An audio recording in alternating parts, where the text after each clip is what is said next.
Bem, pessoal, meu nome é Rômulo, aqui é o canal Teolitérias, sou professor da Universidade Federal de Rondônia e hoje nós vamos falar sobre Enem 2023. E aí, vocês estão se preparando para o Enem?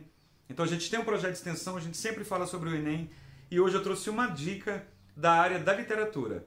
Vamos resolver um pouco das questões de literatura para a gente dar aí uma entendida, uma visão, tá, uma preparação para fazer a prova do Enem agora 2023. Então, duas coisinhas já de antemão, tá? O que a gente deve estudar para resolver as questões de literatura? Então, para a gente resolver as questões de literatura, a gente tem que tomar cuidado porque nem toda questão de literatura que tem um texto literário cobra literatura. O que eu vou trabalhar aqui são questões que tenham textos literários, tá? E que vai cobrar conteúdo de literatura. Mas onde é que está escrito esse conteúdo de literatura? Onde é que eu vejo, professor, esse conteúdo de literatura? Bem, ele está escrito nos descritores da matriz de referência. Mas para você não ter o trabalho de ir lá, pegar e olhar, eu vou dar uma resumida aqui para vocês, que é a competência de número 5. Trocando em outras palavras, o que vocês aí devem se preparar e estudar?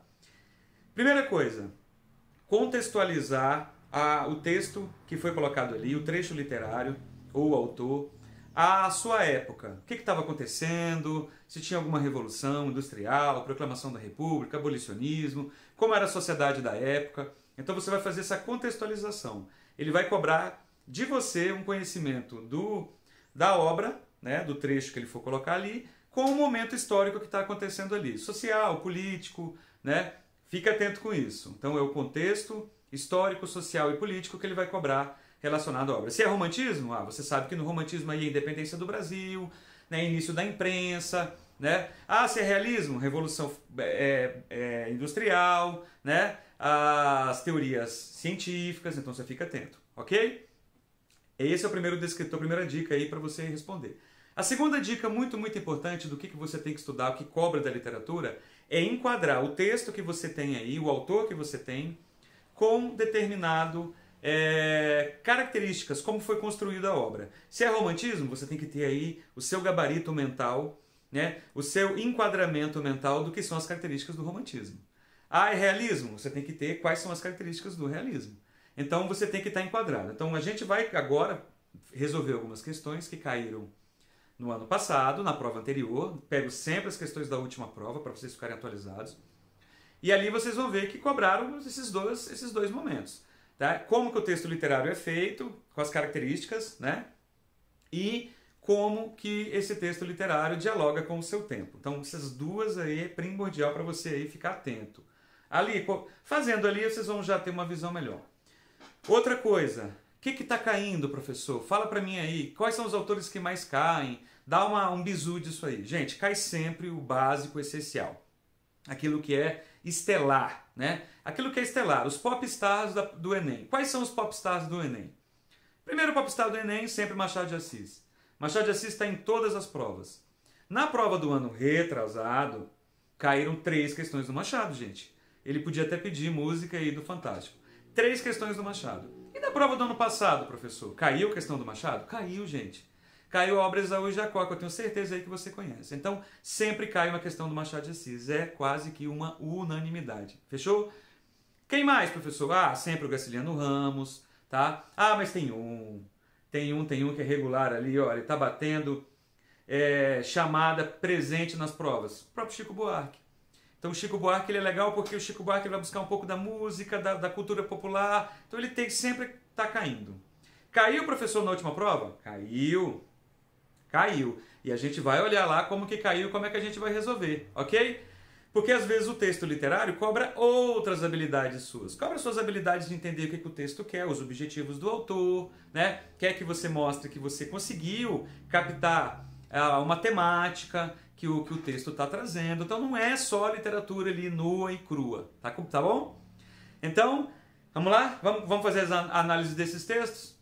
Né? Claro que antes da gente fazer a análise desses textos, existem alguns autores que caíram nessa última prova que estão sinalizando para a gente uma temática muito legal. Uma temática de resistência, uma temática sobre discussão da escravidão, discussão da questão étnica, discussão das questões culturais, né? Minoritárias, daqueles que estão em situação de desigualdade. Então caíram alguns autores, defesa da mulher, defesa dos direitos, né, da mulher, defesa dos direitos de igualdade, caíram alguns autores interessantes, gente. Esse é um caminho que vai ser percorrido aí.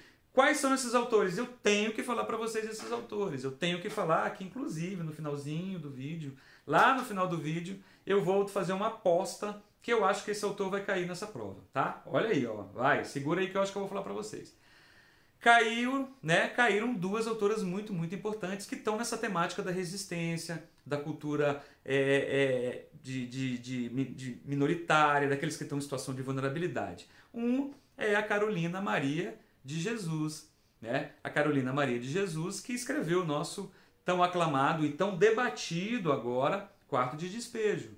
Quarto de Despejo de 1960. A nossa Carolina Maria de Jesus não é uma figura tão simples, uma figura muito popular, com muita força literária. Claro que ela tinha que ter caído na prova do Enem. Segue uma foto dela aí com a Clarice Lispector, pra vocês darem uma olhadinha. Então, naturalmente, que a gente não poderia deixar, o Enem não ia deixar de cair essa questão. E isso mostra uma tendência. Outra que caiu também, a Maria Firmina dos Reis. Maria Firmina dos Reis, já ouviram falar? Não ouviram falar? Bem, Maria Firmina dos Reis é uma escritora pouco conhecida, que está sendo reconhecida mais agora nesses últimos tempos, nessas últimas décadas, que era da época do Romantismo, publicou em 1859 uma obra chamada Úrsula, onde ela faz uma visão da mulher abolicionista. Olha que legal, ela é a primeira romancista brasileira, né, preta, né? Isso é interessante. Então, segue uma foto dela aí para vocês darem uma olhada, né? É um retrato falado, né? Normalmente a gente não sabe se é exatamente assim, ainda não tem uma confirmação. Dá uma olhada.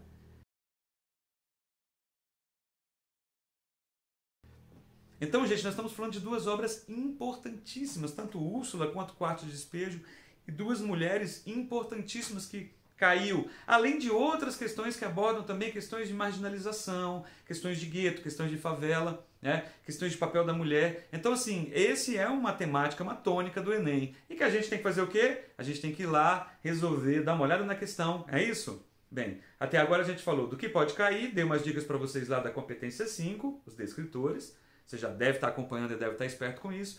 E falei um pouquinho dessa tônica temática aí, dessa identidade que a prova está trazendo. Vamos embora fazer as questões? Vamos resolver algumas questões da última prova? Sempre é bom. E no finalzinho eu vou falar a minha aposta, que eu acho que esse autor vai cair. Gente, bora, vamos analisar no computador. Bem, pessoal, antes de ir para o computador, eu acho muito importante deixar claro aqui que a literatura foi galgando, escalando um grau de importância muito grande na prova. Então, essa última prova ela teve 9 questões, usando suportes literários.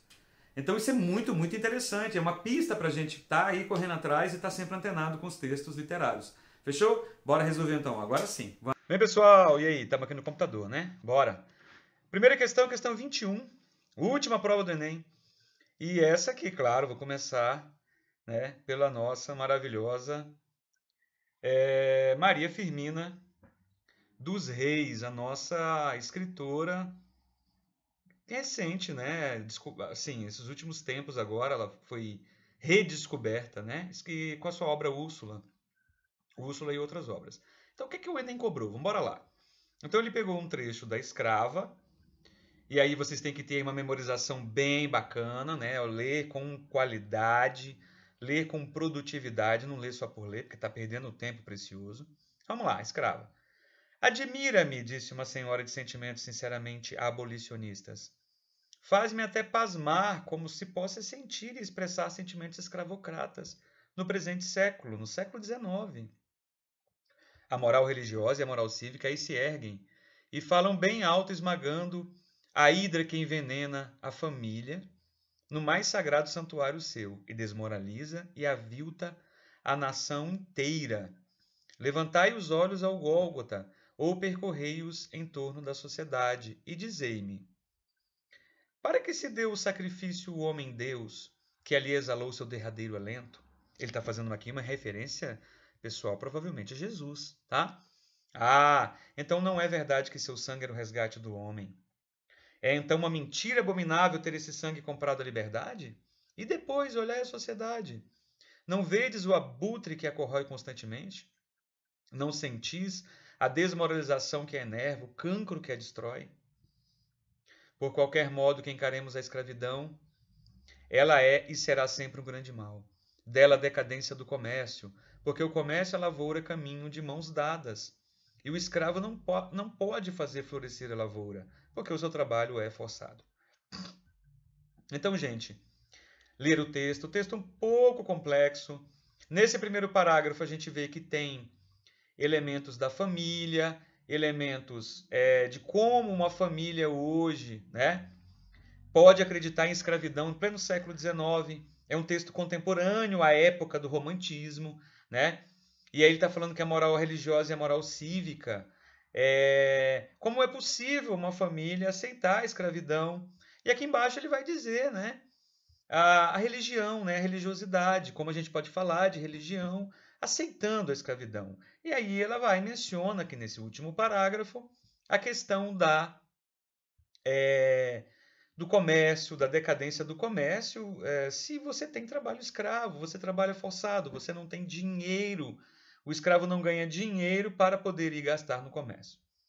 E aí vem um dado muito importante, o comando sempre ajuda muito, muito, muito a gente, comando essa parte aqui, ó, escrito na estética romântica da literatura brasileira, né? A gente está ali falando de 1859, 58, o conto descortina aspectos da realidade nacional do século XIX Então, aqui você está percebendo que é literatura ligada ao contexto. Lembra que eu falei para vocês? Literatura ligada ao contexto. Literatura ligada ao contexto histórico, religioso, político. Então, vamos tentar conectar? Vamos tentar conectar o texto ao comando aqui, a nosso link, as alternativas. Revelar a imposição de crenças religiosas a pessoas escravizadas. Né? Então, não sentir aqui imposição de crenças religiosas. Né? Apontar a hipocrisia do discurso conservador na defesa da escravidão. Bem, a palavra hipocrisia é interessante porque ele discute ali a questão, né? Será que Jesus morreu, derramou o seu sangue, né? A troco de nada? Então, há uma certa ironia e há um questionamento dessa hipocrisia. Bacana essa questão, mas não vou bater o martelo agora. Vou esperar mais um pouquinho. Sugerir práticas de violência física e moral em nome do progresso material? Não. Né? Não tem aqui sugestão de práticas de violência. Relacionar o declínio da produção agrícola e comercial a questões sociais? Sim, mas olha só, é um distrator, né? É um distrator para te distrair. Porque, na verdade, aqui ó, só fala nesse parágrafo. Né? Nos dois parágrafos de cima está falando mais de moral, de família, de religião. Então, olha, fica atento, fica atento. Ironizar o comportamento dos proprietários de terra na exploração do trabalho. Mas não tão diretamente. Então, pessoal, a resposta que mais se conecta no romantismo, né, ali de 1850, ao contexto histórico do romantismo do século XIX, é a alternativa B. Ela aponta a hipocrisia do discurso conservador na defesa da escravidão. Discurso, né, conservador. Como, gente? Como é possível, em pleno século XIX, né, em pleno século XIX, eu vou aqui acreditando, né, em escravidão, né? É uma hipocrisia. Fechou? Questão 21 da nossa magnífica Maria Firmina dos Reis, com a sua obra Úrsula, a primeira escritora romancista, já no romantismo da literatura brasileira. Fechou? Beleza. Bora para outra. Questão 40. O que vai cobrar nessa questão 40 aqui? Da última prova. Firma o vaqueiro. Legal, textinho leve, bem aerado, como um soufflé, dá bem naquele texto densão, tipo rapadura. Esse texto aqui tá mais aeradão, olha os espaços em branco. Que bom, hein? Firma o vaqueiro. No dia seguinte, à hora que eu saía o gado, estava eu debruçado à varanda quando vi o Cafuzo que preparava o animal viajeiro. Raimundinho, como vai ele? De longe, apontou a palhoça. Sim. O braço caiu-lhe, olhou-me algum tempo, comovido. Depois, saltando para o animal, levou o polegar à boca, fazendo estalar a unha nos dentes. Às 4 horas da manhã, atirei um verso e disse, para bulir com ele: Pega, velho, não respondeu. Tio Firmo, mesmo velho e doente, não era homem para deixar um verso no chão. Fui ver, coitado, estava morto. Um detalhe muito importante, pessoal, esse texto aqui é um pouco confuso, tá? Da autoria do Neto Marquesan. Essas aspas, elas dão a entender que é a fala da resposta né, do nosso vaqueiro. Ele responde dessa forma, meio indecifrável com essas aspas, tá? Mas olha aqui, ó, e deu de esporas para que eu não lhe visse as lágrimas. Esse indivíduo que falou aqui que o tio Firmo morreu, ele deu a notícia e virou as costas para que eu não visse as lágrimas. Então aqui, gente, o que você tem que ter? Leitura produtiva. Leitura profunda e produtiva. Leitura que tatuada no teu cérebro. Leitura ruim, resposta ruim. Isso aqui é a técnica da associação. Então o que você está entendendo aqui? Resumo. Tá? Você perguntou para o vaqueiro, e aí, tem notícia do tio Firmo? E ele vai e diz, olha, eu fui falar com o tio Firmo, quando fui ver o tio Firmo estava morto. E aí ele se emocionou, né, o peão, ao falar essa notícia. Agora, a gente vai perceber que não é uma questão exatamente de literatura. É uma questão de extrair da literatura uma temática, ou extrair da literatura um conteúdo, um suco. Tá? Não está cobrando aqui estilo literário, nem está cobrando contexto histórico. Tá? Está simplesmente cobrando o suco desse poema, desse trecho narrativo. Então ela diz, a passagem registra um momento em que a expressividade lírica é reforçada pela... Essa expressividade lírica que, né, pouco ajuda a responder. O que vai ajudar a responder é você ter lido bem e entender que se trata da notícia que o vaqueiro deu ou emocionou. Então, a tensão aqui poética, né? A tensão aqui desse trecho, o que faz esse trecho ser tenso, o que faz esse trecho ter qualidade é a plasticidade da imagem do rebanho reunido, com distrator completo, né? Só distraindo a gente mesmo. Sugestão da firmeza do sertanejo ao arrear o cavalo? Não tem expressividade lírica, né, gente? Sugestão da firmeza ao arrear o cavalo? Não. Situação de pobreza encontrada nos sertões brasileiros? Não. Ótimo distrator. Esse quanto mais burro, melhor. Quanto mais o distrator é leso, melhor para a gente, tá? D. Afetividade demonstrada ao noticiar a morte do cantador? Aqui é interessante, né? Porque ele demonstra a morte, né, de uma maneira, né? E preocupação do vaqueiro em demonstrar sua virilidade? E aí, gente? Eu acho que é a D ou a E, mas não bati martelo ainda. O que vocês acham? Onde que a expressividade lírica é mais reforçada? Na preocupação do vaqueiro em demonstrar sua virilidade ou na afetividade demonstrada ao noticiar a morte do cantador?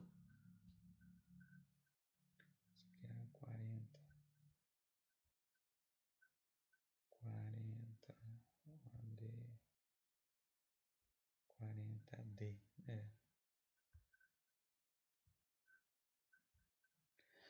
Bem, pessoal, olha só aqui a associação, gente. Expressividade lírica, lírica de lirismo, de chorar, de amor.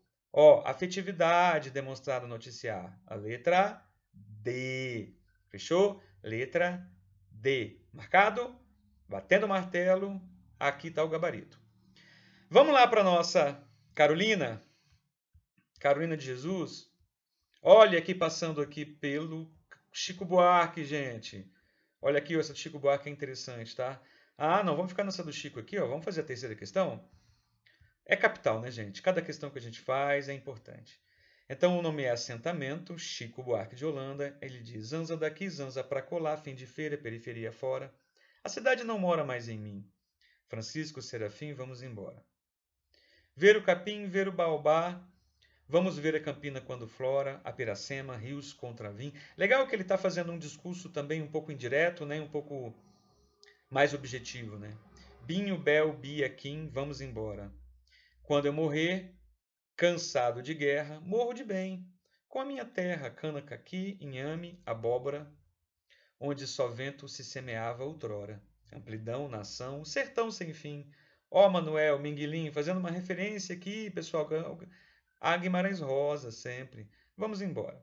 Chico Buarque, Cidades, canção super legal. E aí, o que ele vai cobrar aqui?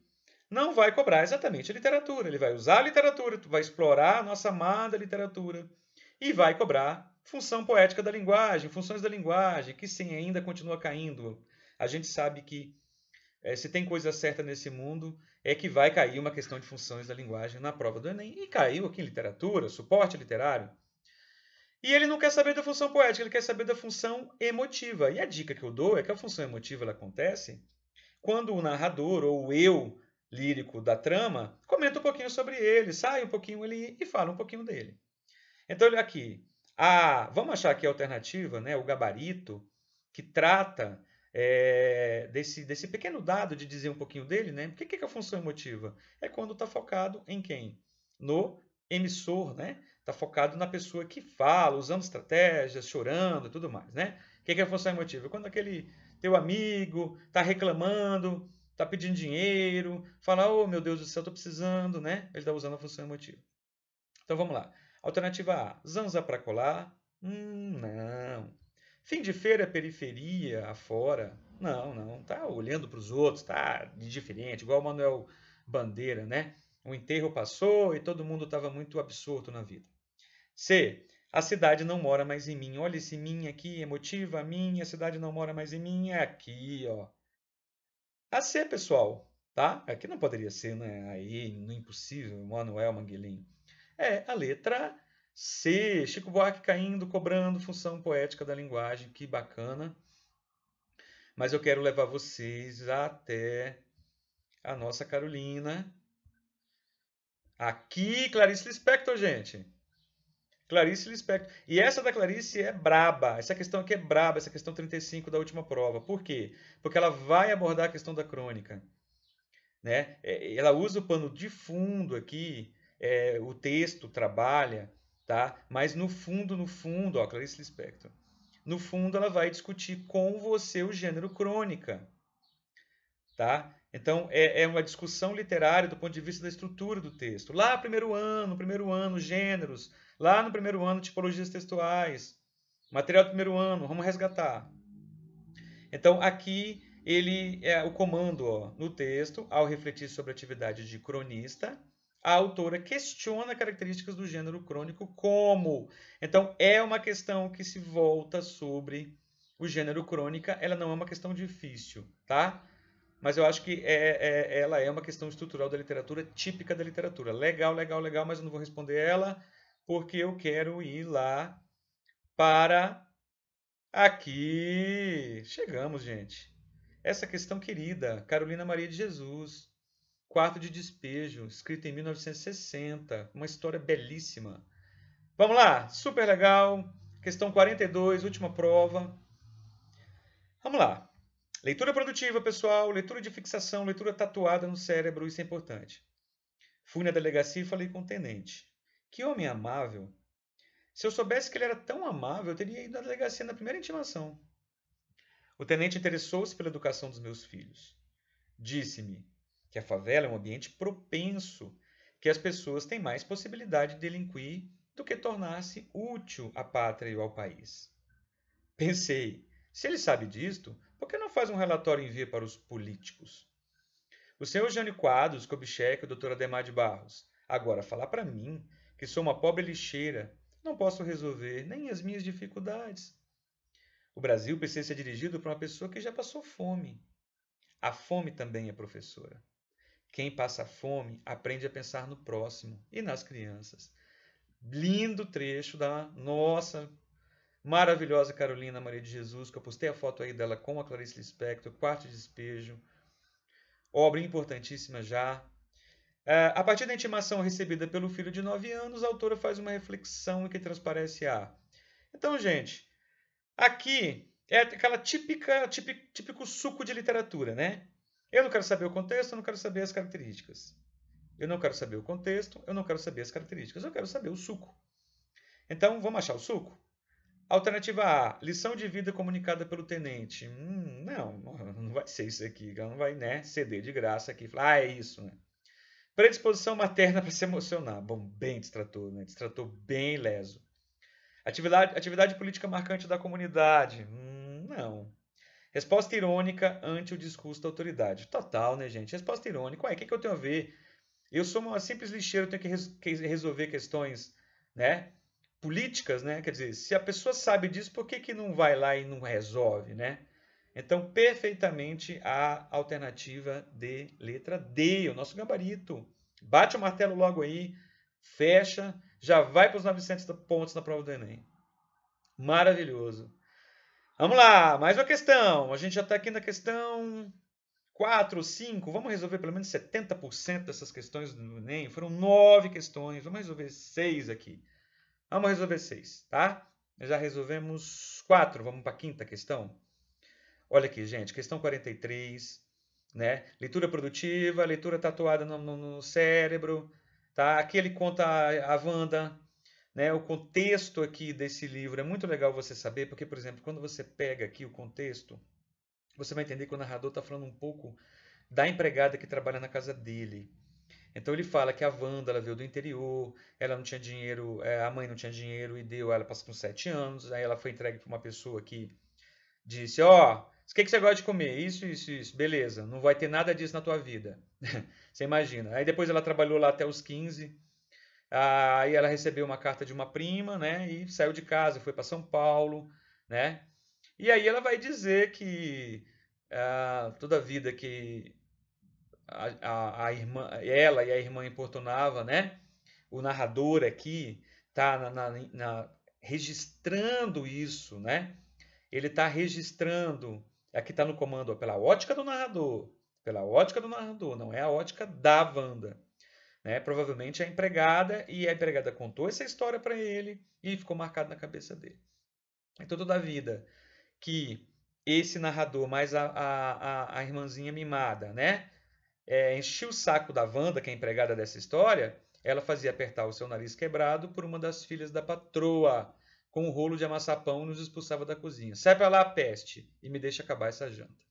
Esse tom de brincadeira, né? Então, a ótica do narrador, ele vai contar a trajetória da empregada da casa, né? Mas tem um efeito expressivo muito legal aqui, que é o quê? Qual dessas alternativas aqui mais está conectada, né? Mais exatamente está conectada com esse efeito expressivo? Então, é citação em referências literárias tradicionais? Não, porque quando você olha aqui até que vai, né? Se ele fala Charles Dickens, você fala, achei. Olha aí a questão de P. Não sustenta, é muito pouco. Alusão à inocência das crianças da época? Não, né? Nada de inocente, né? Estratégia de questionar a bondade humana? Não tem esse questionamento. Descrição detalhada das pessoas do interior? Um distrator fraco, né? Representação anedótica de atos de violência? Sim. Então você tem aqui, se você fez a leitura produtiva, se você fez uma leitura legal, você vai perceber que sim, né? Que é uma característica interessante aqui, esse contar, né, a questões anedóticas de violência. Então, a alternativa é a letra E. Fechou? Gente, então, o que dá para chamar mais atenção aqui? Aqui, uma coisa que é muito importante, você tem que ver a tônica, tá? A tônica do que a gente está trabalhando. Então, a questão... Deixa eu subir aqui para pegar uma outra questão interessante. Aqui, ó. Essa aqui do Esaú e Jacó, do Machado de Assis, questão difícil. Questão difícil também, não é uma questão de enquadramento literário, não é uma questão de contexto, é uma questão de leitura. Então, há uma dificuldade do sujeito aqui. E o que ele vai cobrar? Ele vai cobrar uma nuance da cena. Então, você vai construir a cena. Então, essa aqui eu digo que essa questão do Machado, Esaú e Jacó, é uma questão assim, difícil, porque você vai ter que ler com muito detalhe. Há uma confusão de sujeitos, porque você não conhece a obra toda. Parece que você conhece só um fragmento, você não sabe o que vem atrás, o que vem depois. Então, isso te dificulta entender aqui os traços, a ironia. Ele vai tratar da ironia aqui dentro, ele já traz a característica, mas você vai tentar descobrir qual é o foco aqui, que é o misto de singeleza e astúcia dos gestos personagens, que tá, só para vocês entenderem aqui, vamos focar nessa questão aqui, que Machadão é sempre importante. Olha só o que a gente tem dificuldade de encaminhar direitinho aqui. Então ele diz assim: Bárbara entrou enquanto o pai pegou da viola e passou o patamar de pedra à porta da esquerda. Era uma criaturinha leve e breve, saia bordada, chinelinha no pé. Não se lhe podia negar um corpo airoso. Os cabelos apanhados no alto... ainda tá na Bárbara, tá? Ainda tá na Bárbara. Os cabelos apanhados no alto da cabeça por um pedaço de fita enxovalhada. Fazia-lhe um solidéu natural, cuja borla era suprida por um raminho de arruda. Já vai nisto um pouco de sacerdotisa. O mistério estava nos olhos. Estes eram opacos, não sempre nem tanto que não fossem também lúcidos e agudos, e neste último estado eram igualmente compridos. Olha o nível de descrição, olha o nível desse vocabulário, gente. Precisa de músculo mental para resolver. Tão compridos e tão agudos que entravam pela gente abaixo, resolvia o coração e tornavam cá fora, prontos para nova entrada e outro revolvimento. Não te minto dizendo que as duas sentiram tal ou qual fascinação. Bárbara interrogou-as. Tá? Então, quem você tem a descrição de quem? Então, a primeira coisa que você tem que entender é que duas moças foram até Bárbara, que é uma vidente, né? Então, Bárbara é a descrição da Bárbara, essa vidente que é descrita aqui, com os olhos, a compleição física, o corpo, os cabelos, né? Era uma criaturinha leve, tá? E aí a Bárbara interroga-as, que é esse nosso sujeito, esse nosso personagem aqui. Natividade disse ao que vinha e entregou-lhe os retratos dos filhos e os cabelos cortados, por lhe haverem dito que bastava. Basta, confirmou Basta. Os meninos são seus filhos? São. Então é todo um retrato de Bárbara.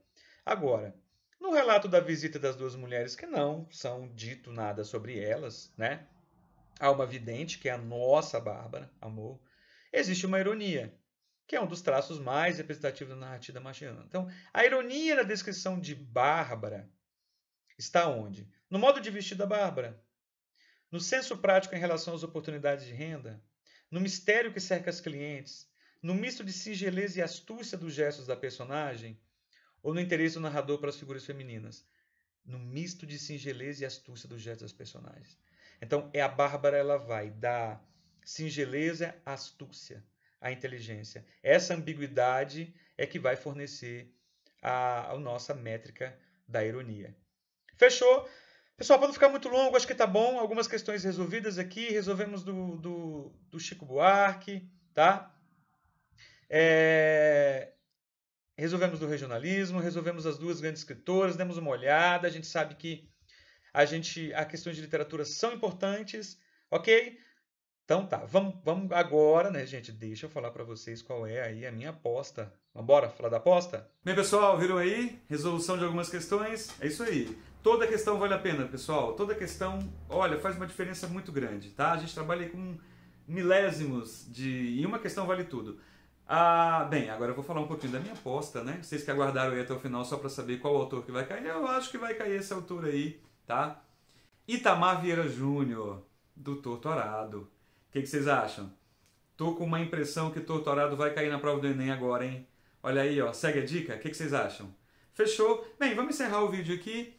Próximo vídeo que vai sair já vai ser falando da competência 7, que é a competência mais cobrada da prova do Enem, né? E é isso. Fiquem com a gente. Abraços semióticos a todos. Aqui é o canal Teolitério. Se gostou, curte, compartilha. Se inscreva no nosso canal. Abraço e boa prova do Enem.